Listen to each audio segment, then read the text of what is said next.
They said it so casually, as if I were an intruder or a beggar who had wandered in from the street. "Don't hand her anything." The words came from my own son's mouth, shaped with that dry authority he likes to use in front of people he wants to impress, clipped and final, the way you would dismiss a stranger. He didn't even look at me when he said it. He looked at the lawyer, as though I were not present, as though I were a shadow cast on the chair and nothing more. The lawyer's pen hesitated in the air for a fraction of a second. His eyes flickered between my son and me, but the silence that followed was heavy and decisive. That was the moment when the ground beneath my feet shifted, when I understood that the man I raised, the boy I once bathed and fed, the child I had walked to school and worried over during fevers, had grown into someone who could publicly deny me even the dignity of acknowledgement. I am 79 years old, my body slower, my bones weaker, but my memory is sharp, and I will not forget the sting of those words in that paneled room with its polished table and the scent of polished leather, where the echo of my husband's absence was already too much to bear. I sat still, my hands folded on my lap, and I reminded myself not to tremble, not to give anyone the satisfaction of seeing my hurt spill out, because they were already ready to say that I was fragile, confused, or prone to dramatics. That is the oldest trick, you know, to turn a woman's pain into proof of her instability. I swallowed, tasted the dryness in my throat, and kept my gaze on the brass key lying on the table, its metal catching the light, small and ordinary, yet suddenly the only solid thing in the room. That key, which the lawyer had mentioned would be addressed at the end of the will, the one piece of Derek's life that my son had no knowledge of, no hold on, no control over. My Derek, gone now 3 months, had left me a secret in plain sight, and though I did not yet know what was inside the safe deposit box it opened, I knew instinctively that it would matter, that he had thought of me at the end, that he had given me, more than the polite condolences, the hushed voices, and the carefully choreographed pity I had been receiving since the funeral. You see, I was not always this invisible. There was a time when I was central to the household, when no meal was served unless I had cooked it, when no bill was paid unless I had balanced the accounts, when no one left the house without me checking if they had eaten, if their collars were straight, if their shoes were tied. I kept that house afloat with my hands, with my back, with the money I earned in small jobs and the money I saved by patching clothes, by stretching meals, by refusing myself luxuries. Derek used to say that I was the true foundation, the one no one saw because foundations are supposed to be hidden, but without which the house collapses. He meant it as a compliment, but the trouble with foundations is that people forget to thank them, and eventually they forget they exist at all. When Derek was alive, at least he remembered. At least he would hold my hand at the end of the day and tell me that he knew, that he saw, that he had not been blind to my sacrifices. Now he is gone, and the silence in my own house has become unbearable, because my son and his wife have turned it into a showroom, a stage where I am an unwanted prop. On the morning of the will reading, I had dressed carefully, in the navy dress Derek always liked, the one he said made me look like I carried the ocean with me. I pinned my hair the way I used to when we went to church. I polished my shoes, though the leather is cracked, and I put on the pearl earrings he gave me for our 25th anniversary. I told myself I would sit quietly, that I would not speak unless spoken to, that I would honor Derek by maintaining dignity even if they tried to rattle me. But I did not expect that my own son would deny me openly, would say to the lawyer and to the 2 witnesses, one of them a cousin who avoided my eyes, that nothing should be handed to me, as if I were not the rightful wife, as if I were already dead, as if I had no claim. That was more than cruelty. It was erasure, and erasure is a kind of murder of the soul. I thought of all the times Derek and I had discussed mortality, quietly, in bed after the lights were out. He always said that he feared not the end itself, but the way our children might behave when we were no longer there to guide them. He had a sharp instinct for people, sharper than mine. I remember him once saying, almost offhand, "Adam is proud, dangerously so. He will one day confuse pride with strength, and pride is brittle. Be careful, Martha, when I am gone, because brittle things cut deepest when they shatter." I had laughed then, dismissing his worry, thinking it was just the somber talk of age. But as I sat in that office, listening to my son's clipped tone, seeing the way he leaned back in his chair as though to distance himself from me, I realized Derek had been right. Pride had turned Adam into a stranger. The lawyer cleared his throat, smoothed the pages of the will, and read the lines Derek had written months before his final illness. I listened, my ears straining for Derek's voice behind the lawyer's monotone. There were the usual bequests, small sums to grandchildren, a watch to a nephew, some tools to a neighbor. My son and his wife were to inherit the house. That was no surprise. Derek had always said he wanted the family to have stability. But then came the final clause, the one Adam had not anticipated, the one that made his jaw tighten. A safe deposit box, in my name alone, key to be delivered directly to me. The lawyer reached for the key on the table, the brass glinting between his fingers, and it was at that moment Adam spoke his poisoned line. "Don't hand her anything." His wife nodded almost imperceptibly, complicit in the performance. I cannot describe to you the cold that settled over me then. It was not the cold of grief, not the cold of fear, but something else, something harder. The cold of recognition, of finally seeing the truth of your child's heart. It is a cold that settles into the marrow and stiffens you, makes you realize that there are betrayals worse than any stranger's insult, because they come from the very blood you carried inside you once. I felt the weight of my 79 years pressing on me, not as weakness, but as history, as proof that I had endured too much to bow my head now. I looked at the lawyer, and I did not say a word. I simply extended my hand, steady and unflinching, until he placed the key into it. I closed my fist around the metal, felt its ridges bite into my palm, and I knew then that Derek had left me not just a key to a box, but a key to myself, to a part of me that had been smothered by decades of obedience, compromise, and the desperate need to be loved by those who clearly valued me only in silence.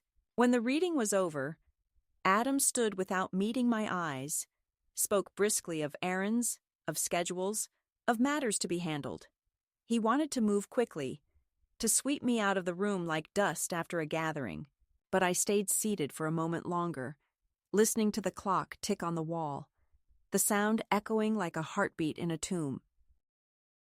I thought of Derek's laugh, the deep rumble that used to fill our kitchen, and I thought of the nights when he would sit at the table long after everyone else had gone to bed, writing letters, balancing ledgers, sometimes scribbling notes he never explained. It must have been during those hours that he arranged the box, that he decided to leave me something only mine. The thought gave me a strange, steady comfort. So here I am now, in a house that no longer feels like mine, in a family that treats me like a guest who has overstayed her welcome, holding a key that I do not yet fully understand, but that already feels like a lifeline. I am 79 years old. I live alone in the house where my husband once lived beside me, though his son now circles it like a hawk. I have been many things in my life: daughter, wife, mother, nursemaid, accountant, cook, caretaker of everyone else's needs. But at this moment, after that brutal morning in the lawyer's office, I feel like something else entirely. I feel like a woman on the edge of a discovery, a woman holding the first thread that might unravel the fabric of all the lies and erasures, a woman who has been denied everything except the one thing that may, in the end, matter most. And that is where my story truly begins. The moment the lawyer's voice steadied, and he read aloud the final clause that Derek had written in his own hand, a hush filled the room that was thicker than silence, the kind of hush that feels like it has weight and temperature, pressing down on your shoulders until you can barely draw breath. He announced that a safe deposit box at the downtown branch of the bank had been left in my name alone, that a key had been entrusted to me, and that no one else was to interfere in the matter. Not my son, not his wife, not any relative, no matter how they might argue or protest. For a second the words floated in the air like dust caught in a sunbeam, fragile and almost invisible, until Adam snapped them down with a sharp shake of his head, his jaw set in a way I had not seen since he was a sulky boy refusing to apologize. After breaking a neighbor's window, he said again, more forcefully this time, "Don't hand her anything," as though volume could erase legality, as though the force of his disdain could override Derek's wishes. But the lawyer, perhaps sensing that something larger was unfolding, something that might later demand testimony or justification, ignored Adam's order and passed the key across the table into my hand. I remember the coolness of the brass against my skin and the faint sound it made when I closed my fingers around it, a sound so small that no one else probably noticed, yet to me it was louder than my own heartbeat, louder than the clock ticking on, the paneled wall, louder than the shuffle of papers and the scrape of chairs. In that instant, the roles shifted without anyone naming it aloud. Adam thought himself the master of the room, the heir, the authority. But Derek's hand reached across time to place me at the center instead, and though Adam glared and Carla's mouth tightened in that thin line she uses when she wants to look, composed while boiling inside, neither of them could undo it. I glanced at their faces and saw the truth unmasked for a flicker of a second. Not grief, not love, not respect, but panic. Panic that something they had counted on, perhaps already planned for, was slipping beyond their grasp. Panic that Derek had not trusted them fully, that in his final days he had chosen me, the old woman they treated as inconvenient, as diminished, as easily silenced over them with all their ambition and polish. That panic was my first real taste of freedom since his funeral, because in their fear, I saw my power, small as it might be, returning to me like a bird that had flown too far but knew the way home. The catalyst was not the key itself, but the realization of what it represented. Derek had not left me money outright. That much was clear from the earlier passages of the will, where Adam's name and Carla's were repeated with property, with accounts, with the house itself. No, what Derek had left me was different, subtler, more dangerous. A pocket of autonomy, a secret that only I could open, a container of something that could not be touched without me. He knew Adam's hunger for control. He knew Carla's hunger for appearances, and he knew they would try to fold me into their narrative as the grateful old matriarch who smiles from the corner while the younger generation steers the ship. Derek, even in death, refused to let that be my ending. I walked out of the lawyer's office with the key in my coat pocket, feeling its weight with every step, as if the fabric itself strained under it. Adam walked beside me, his voice low and tight, telling me that there was no need for me to trouble myself with such matters, that he and Carla would take care of the bank, of the papers, of the details. I let him speak, listening to the rehearsed concern in his tone, the way he tried to make it sound like kindness, like protection, while all I could hear was possession. He said, "You shouldn't stress yourself, Mom. Not at your age. These things are complicated. You could misunderstand something, and then it will just create problems." He did not see that with every word he pushed me further from him, because I knew the truth. Complications did not frighten me, but his eagerness did. That evening, back at the house that once felt like mine, I sat alone in the living room while Adam and Carla whispered in the kitchen. I could hear their voices, muffled but tense, the quick rise and fall of syllables, the pauses where one of them must have gestured or frowned. They thought they were being discreet, but walls do not lie. They carry sound, and I understood enough. They were plotting how to handle me, how to minimize my access, how to present a unified front. Carla said at one point, louder than she intended. "She'll lose the key. It's only a matter of time. We just need to wait her out." Adam hushed her, but it was too late. The words had already seeped into my bones. Wait me out, as though I were a storm to be endured, as though my own life were nothing more than an inconvenience that would soon end. I sat with Derek's photograph in my lap, the one from our 50th anniversary, when his hair had turned entirely silver and his eyes were still lit with that mischievous glint that made me feel like a girl again. I traced his face with my finger and whispered to him that I would not be erased. Not like this. Not by the people we brought into the world together. The catalyst was not their betrayal alone.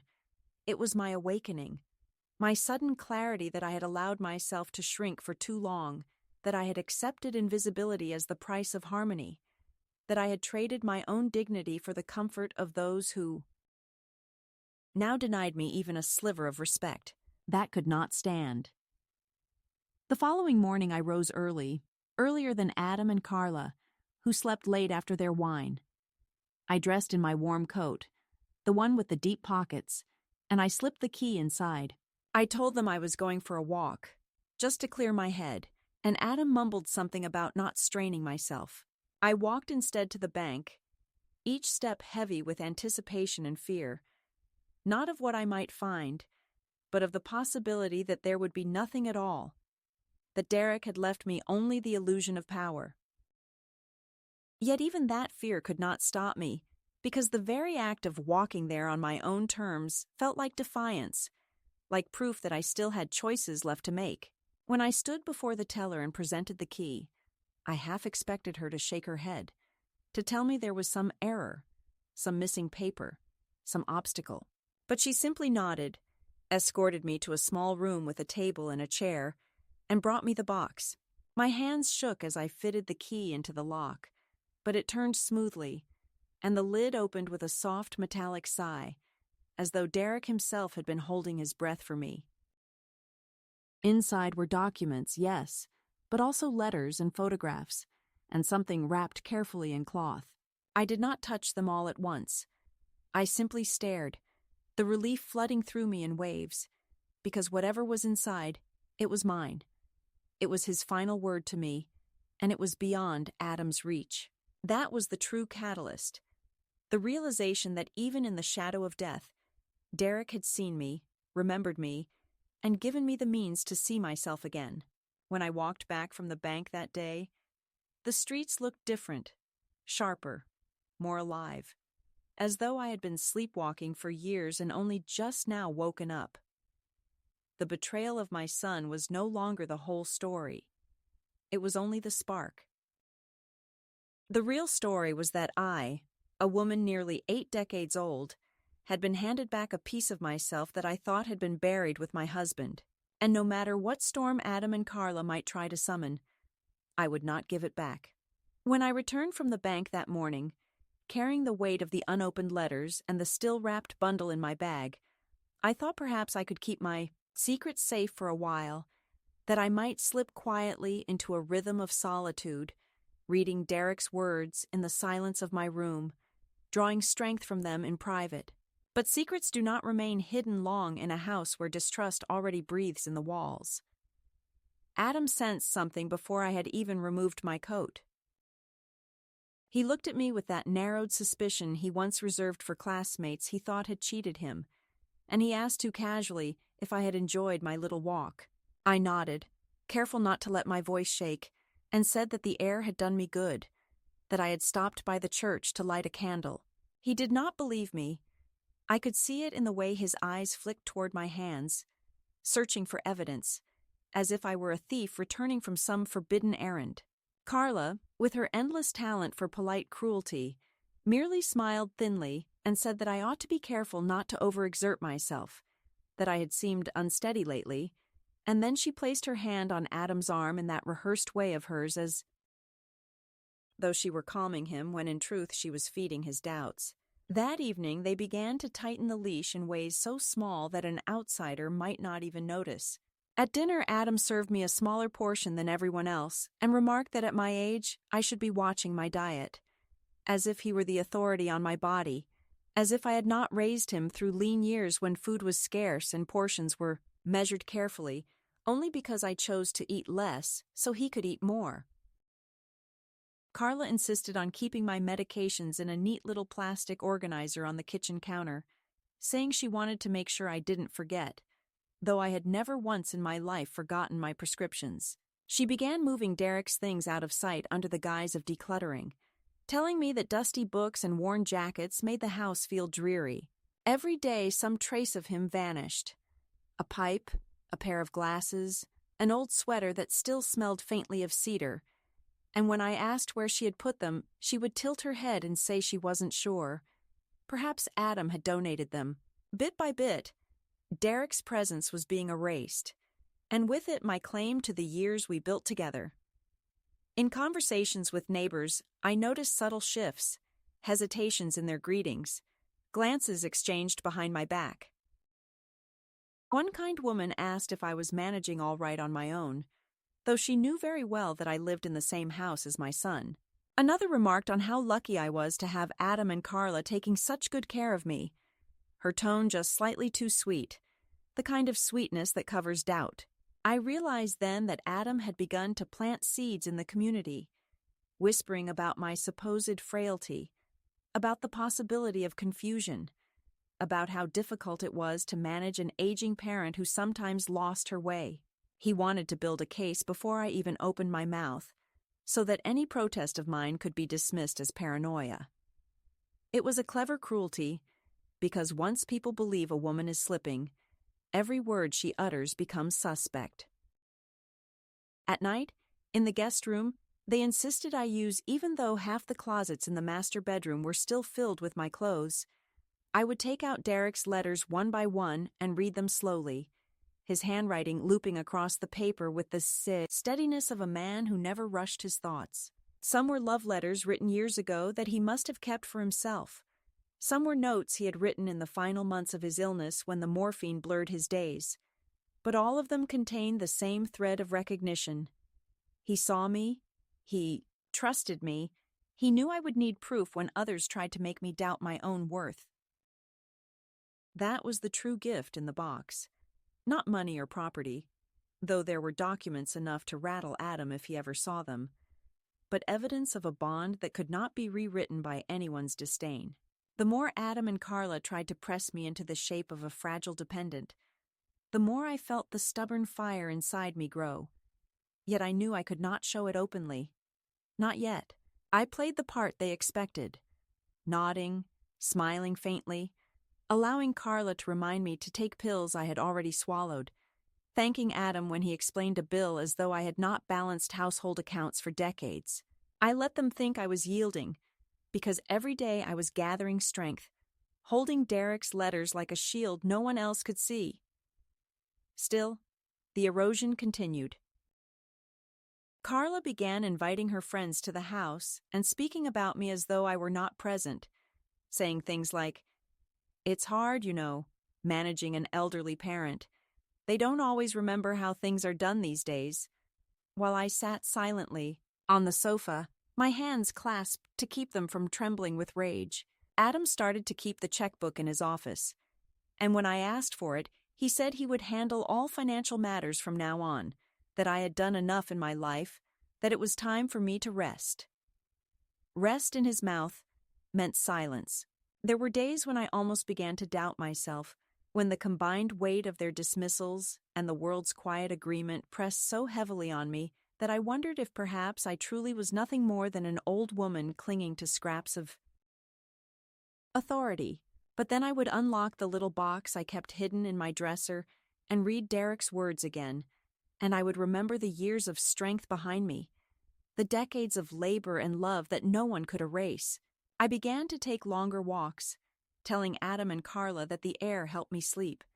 In truth, I was walking to remind myself that my legs still worked, that my lungs still drew breath, that I was not the helpless figure they wished to display. The escalation was not in grand gestures, but in the slow tightening of walls around me, the constant insistence that I was less than I knew myself to be, the theft of my husband's memory piece by piece, the rewriting of my reputation among neighbors, the erasure of my role in the family history.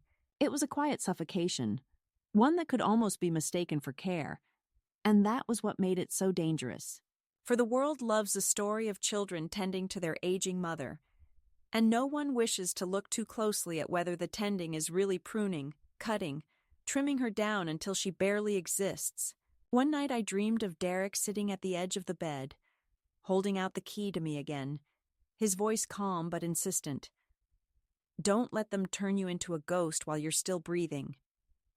I woke with tears on my face and a resolve that felt heavier than grief. I could not let this continue. I could not surrender the last of myself to people who spoke of me as if I were already gone. The escalation had reached its peak. I was being erased in increments, but I was still here, and I would have to choose whether to fade quietly or to push back, even if pushing back meant stepping into a storm alone. That choice, I knew, would come soon, and when it did, Derek's key would be the weapon I carried in my hand. The morning I decided to open the rest of the contents from the deposit box was the morning I felt something inside me tilt, as though a weight that had pressed me into silence for years had shifted slightly and allowed a sliver of air into my lungs. I had hidden the documents and letters in the false bottom of my dresser drawer, careful not to let Adam or Carla notice, and for days I had only touched them briefly, running my hands over the envelopes without daring to break the seals, as if waiting for the right moment. That morning I knew the moment had come, not because of anything dramatic, but because I caught sight of myself in the hallway mirror and did not recognize the woman staring back. My shoulders had curled inward, my face seemed blurred by caution, and I thought of how Derek used to lift my chin gently when I doubted myself and tell me that he saw strength in me even when I could not. So I sat on the bed, closed the door firmly, and unwrapped the bundle. Inside were legal documents I did not expect. Certificates of partial ownership, records of investments Derek had made quietly years before, and papers that bore not Adam's name but mine, confirming that I still held rights to certain properties Adam had spoken of as if they already belonged solely to him. But beyond the documents, folded with the same care Derek always gave to anything important, was a letter addressed to me in his steady handwriting. I read it slowly, and though my eyes blurred with tears, each word carved itself into me with unmistakable clarity. He wrote that he knew Adam's ambition, that he feared I would be pushed aside, that he wanted me to have something that was not theirs to touch. He told me that the key was not only to the box, but to my own freedom, and that if ever I felt myself fading into the background, I must remember that he had seen me, trusted me, and wanted me to step forward into the light of my own choosing. As I finished the letter, I felt the strangest sensation, as though Derek were in the room with me, not as a ghost, but as a presence reminding me of who I had been before years of compromise dulled me into obedience. For the first time since his death, I did not feel only grief. I felt a kind of summons, a call to reclaim something long buried.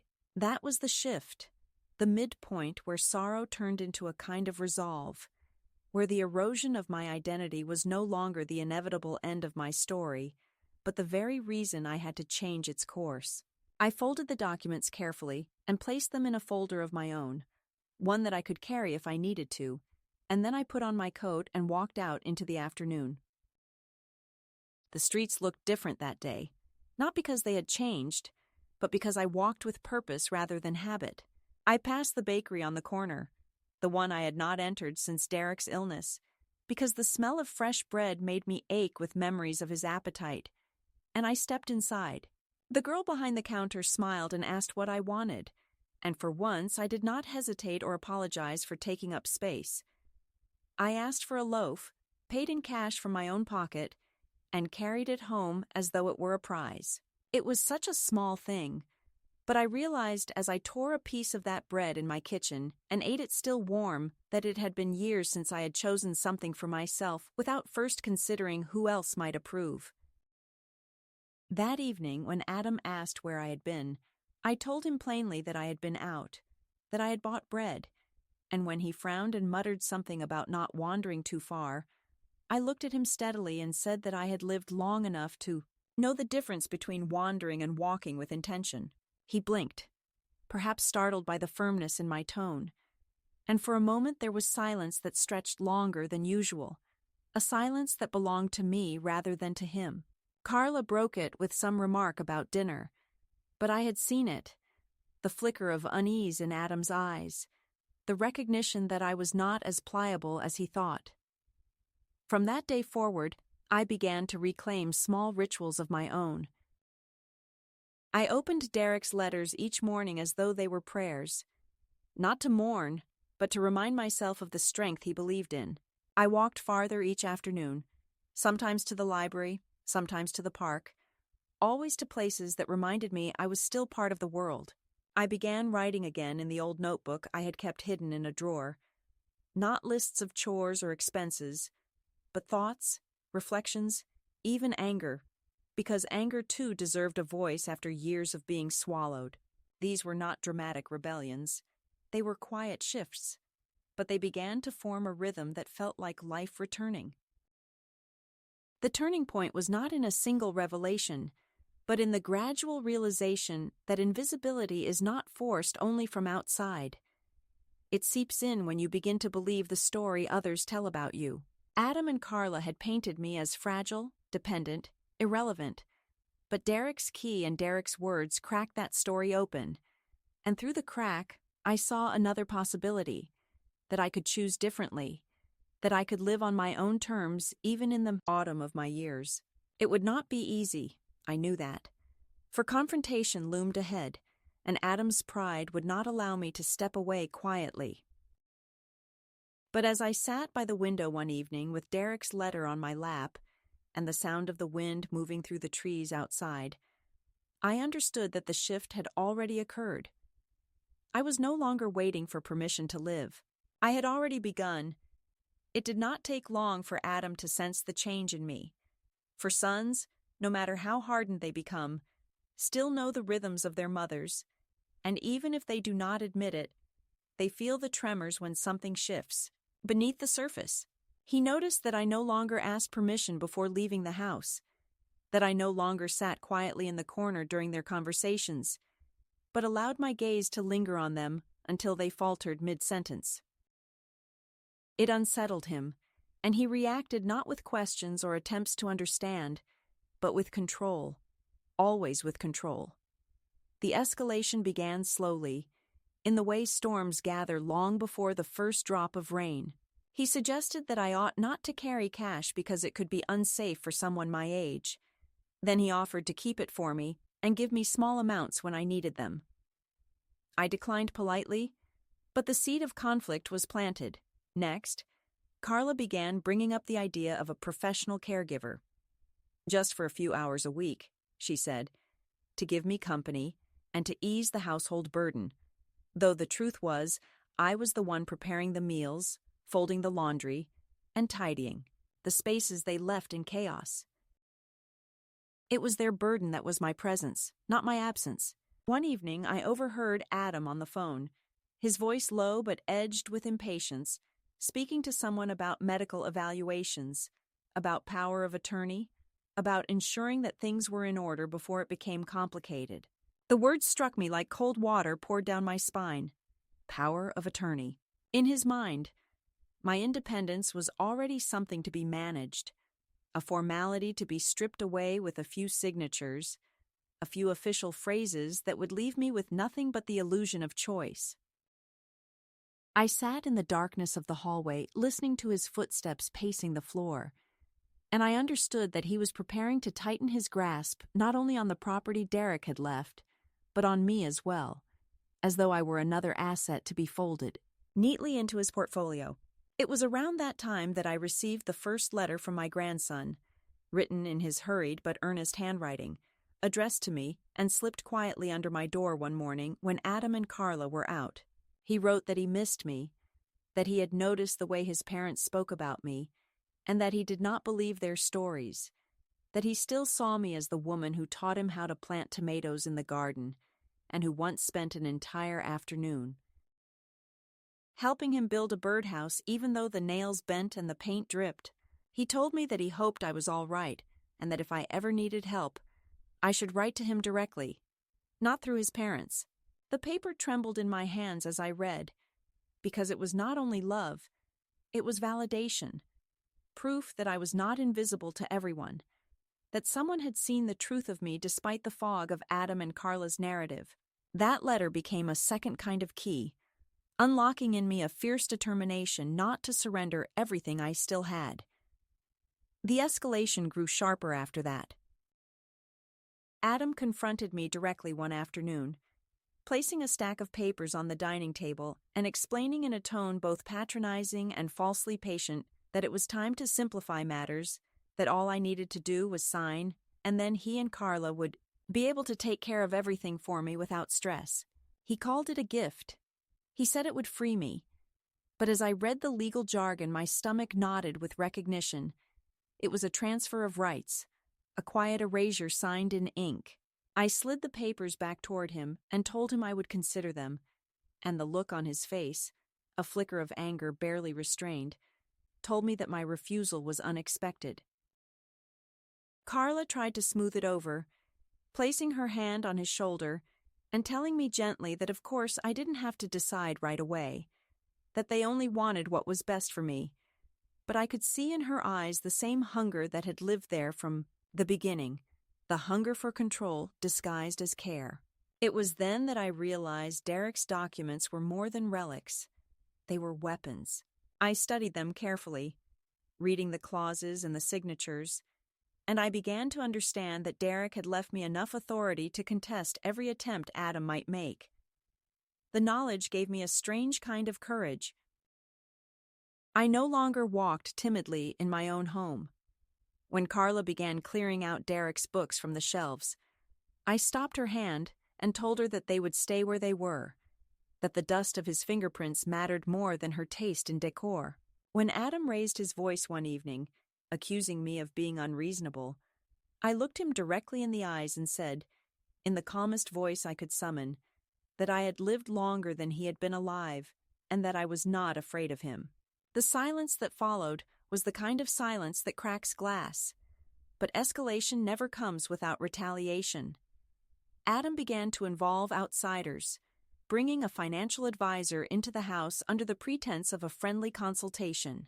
The man, polite and suited, addressed me as though I were already incapable of following numbers, simplifying every word into a childlike tone. He spoke of consolidation, of efficiency, of safety. I listened quietly, let him finish, and then I placed Derek's documents on the table with deliberate care, pointing to my name printed in full as owner, as beneficiary, as the one who could not be written out with a stroke of Adam's pen. The advisor shifted uncomfortably, glanced at Adam, and within minutes, the meeting ended. Adam did not speak to me for 2 days after that, his silence thick with resentment. And then came the day when the past returned not as comfort but as pressure.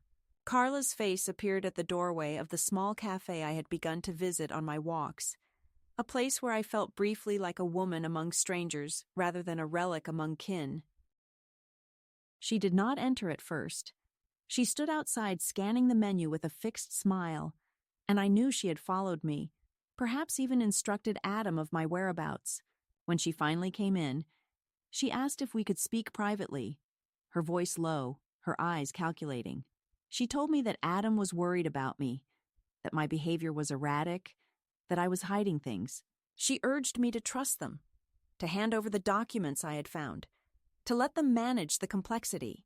I listened, sipping my coffee slowly, and when she was done, I told her that if Derek had trusted me with those papers, then no power on earth would convince me to hand them to anyone else.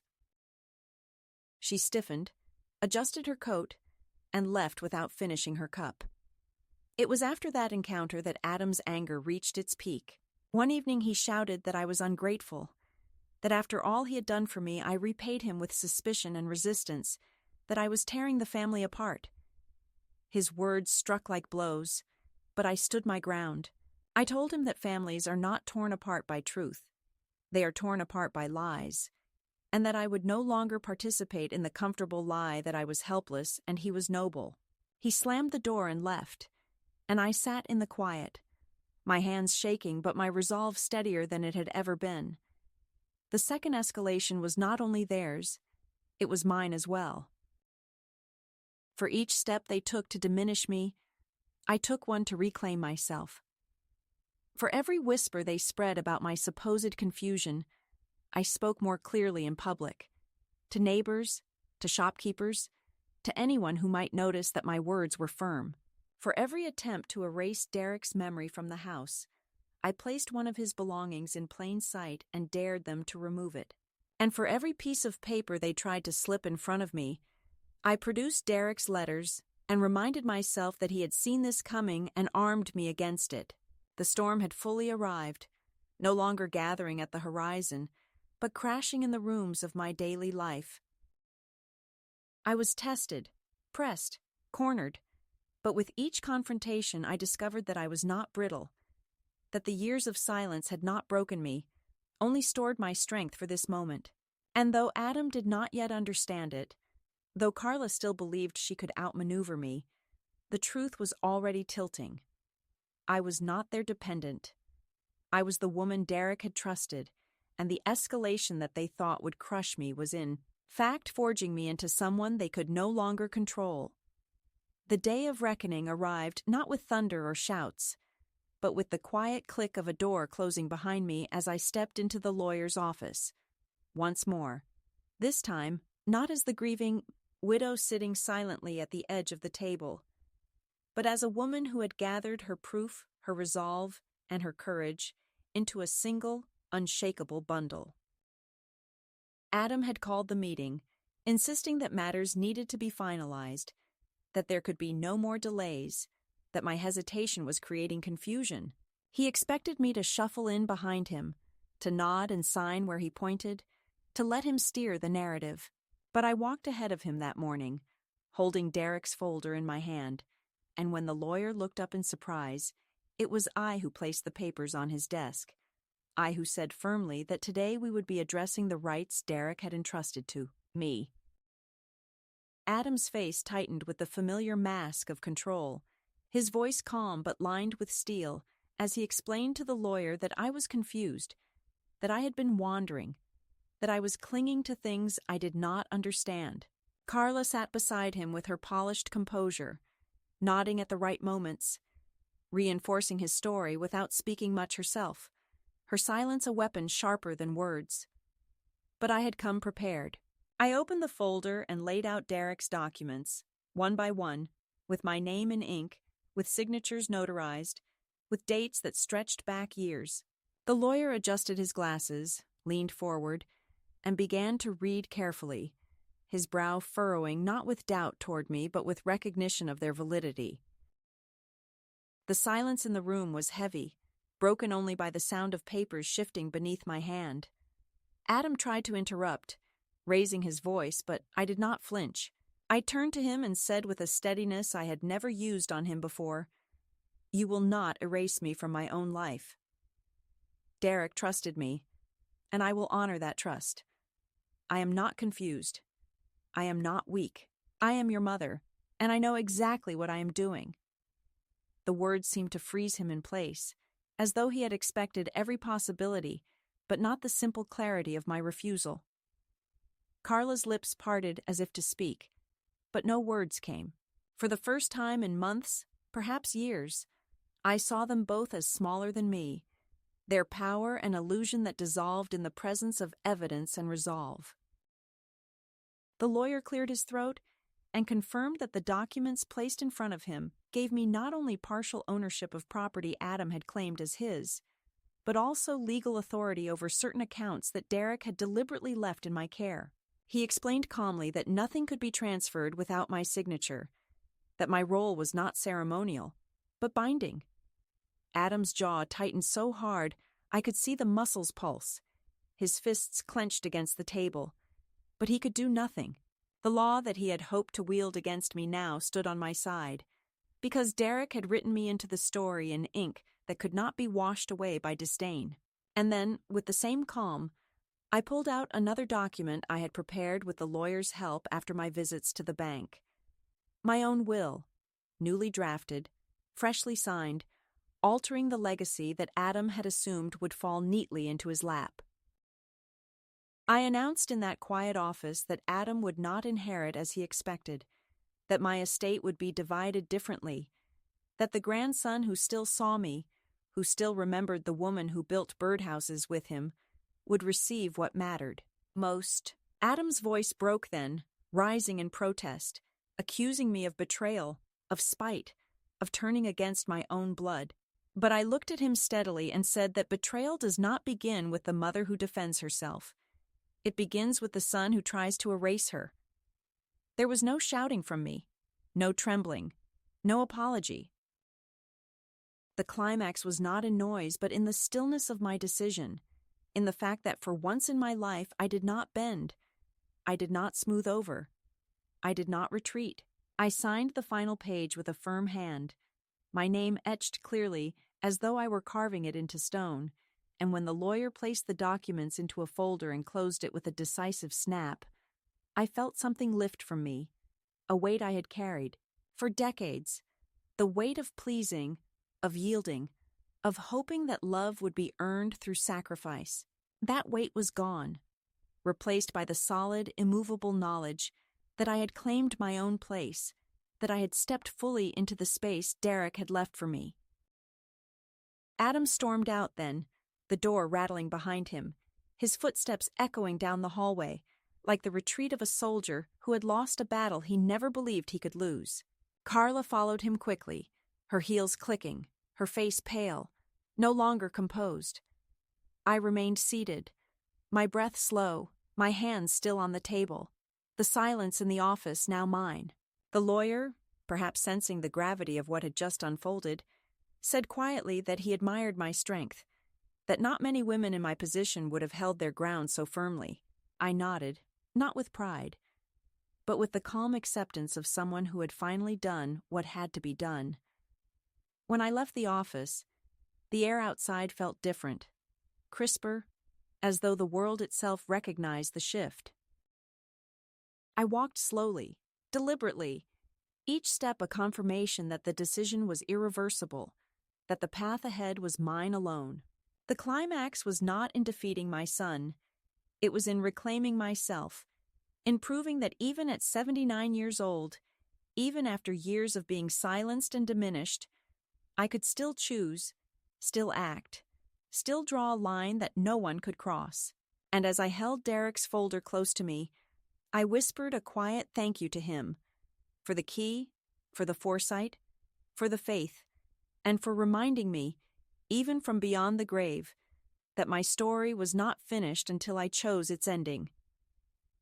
In the weeks that followed, the house grew quieter, not with the suffocating silence of being ignored, but with the peaceful hush of a space slowly becoming mine again. Adam and Carla no longer visited often, their absence explained with vague messages about being busy, about giving me space, about how the air was tense and needed clearing. I did not argue. I did not ask them to stay. I did not plead for reconciliation. For too many years I had mistaken proximity for love, endurance for harmony, silence for peace. Now I understood that distance could be a kind of mercy, and that sometimes the most loving thing one can do for oneself is to allow estrangement rather than beg for belonging in a place where one is not respected. I arranged the rooms to reflect my own rhythm, putting Derek's chair by the window where the light was best, restoring his books to the shelves, placing our photograph on the mantel without apology. The house breathed again, and so did I.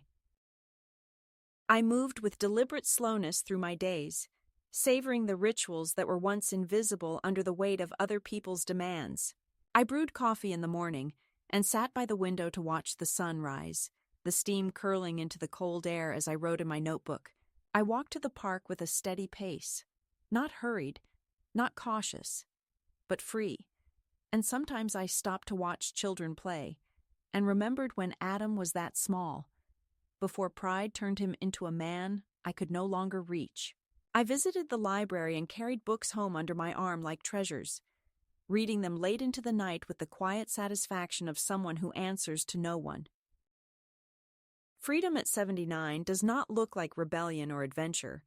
It looks like being able to choose how you spend each hour without justifying it to anyone else. Letters became my companions, both the ones Derek had left and the ones I began to write. I wrote to my grandson, not long, just pages filled with memory and encouragement, reminding him that kindness was a strength greater than pride, and I mailed them directly, bypassing his parents. His replies came folded in simple envelopes, filled with warmth, filled with questions about my life, about Derek's stories, about our family history. It was not reconciliation with Adam. It was something different. The knowledge that one branch of the tree still reached toward me, that I would not vanish from memory when I was gone. Those exchanges became the threads of a new legacy, not measured in money or property, but in words carried forward. I also wrote a final letter, one not yet sent, addressed to a woman I knew from church, who had confided in me her own struggles with children who dismissed her, who rolled their eyes when she spoke, who spoke over her as though she were a background noise. I told her in that letter that invisibility is the cruelest violence because it convinces us we do not exist, and I told her about Derek's key, not as an object, but as a symbol. Proof that sometimes the smallest thing held in your palm can remind you of the immensity of your worth. I told her that she must find her own key, whatever form it takes, and that once she finds it, she must never let it go. Perhaps I will give her that letter one day, or perhaps it will be found among my papers after I am gone, but I wanted the words to exist, to travel beyond me. There is no triumph in this ending, no parade, no applause, only a steady calm that feels stronger than any victory. I did not win against my son, because this was never a battle to win or lose. I reclaimed myself from the slow erasure he tried to write over me. I did not heal the wound between us, but I closed the wound within myself that had bled silently for too long. That is enough. That is more than enough. Sometimes at night, when the house is still and the only sound is the ticking of the clock, I hold the brass key again, its edges worn now from the many times I have turned it over in my hands. I think of Derek, of his foresight, of his love that reached past death to remind me that I am not a shadow, but a life still burning. I whisper to him that I am all right, that I found the strength he trusted me to find, that I am no longer afraid. And then I place the key back on the small table by my bed, beside the lamp and the notebook, and I turn off the light. The lock at once open no longer matters, for the true lock was always inside me, and the true opening was the moment I refused to be erased. That is my peace, that is my ending, and if another woman one day finds herself told to sit quietly, to hand over her life, to let others decide for her, then perhaps she will remember my words and hold on to her own key. We are not parasites, we are not burdens, we are not invisible. We are the foundation, and the foundation still stands.